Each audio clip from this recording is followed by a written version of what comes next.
Iran imeanzisha mashambulizi mapya ya makombora kuelekea maeneo ya kaskazini mwa Israel, hali iliyozua taharuki kubwa, huku mamlaka za kijeshi za Israel zikitoa tahadhari ya mapema kwa wakazi wa maeneo kadhaa yaliyo karibu na mpaka wa kaskazini.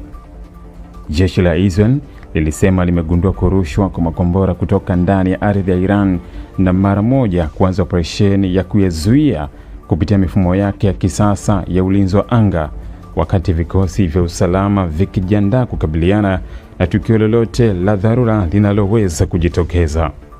Taarifa za awali zieleza kuwa ving'ora vya tahadhari vilitarajiwa kusikika katika dakika chache baada ya kugunduliwa kwa mashambulizi hayo, huku wakazi wa maeneo ya kaskazini mwa Israel wakitakiwa kufuata maelekezo ya dharura, kuingia katika maeneo ya kujikinga na kusalia karibu na mabanda ya hifadhi ya mashambulizi ya anga. Hali hiyo imesababisha hofu mpya ya kuongezeka kwa mashambulizi ya moja kwa moja kati ya Iran na Israel katika wakati ambapo eneo la Mashariki ya Kati tayari limekumbwa na mvutano mkubwa wa kijeshi. Mashambulizi hayo yamekuja saa chache baada ya hali ya taharuki kuongezeka kufuatia mashambulizi ya anga yaliyoripotiwa kufanywa na Israel katika maeneo ya kusini mwa Beirut nchini Lebanon, eneo linalojulikana kuwa ngome muhimu ya kundi la Hezbollah linaloungwa mkono na Iran.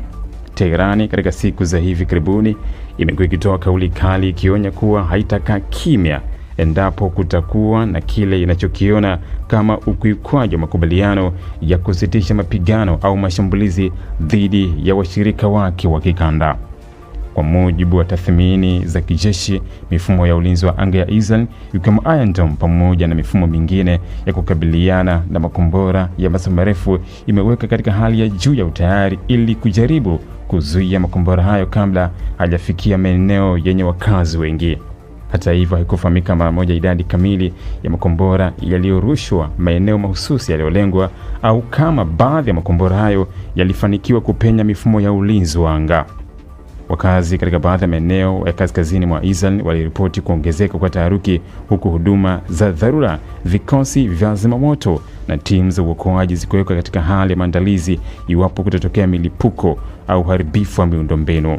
Mamlaka za usalama pia zilionya wananchi kuepuka maeneo ya wazi na kusubiri taarifa rasmi kabla ya kurejea katika shughuli za kawaida.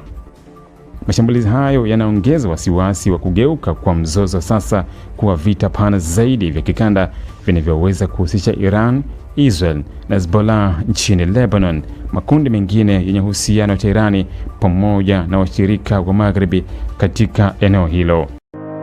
Ili kuwa mwanafamilia bora wa Global TV, usisahau kusubscribe, like, kushare na kucomment. Baada ya kusubscribe, bonyeza alama ya kengele ili kupata taarifa kwa kila video inayopanda Global TV Online.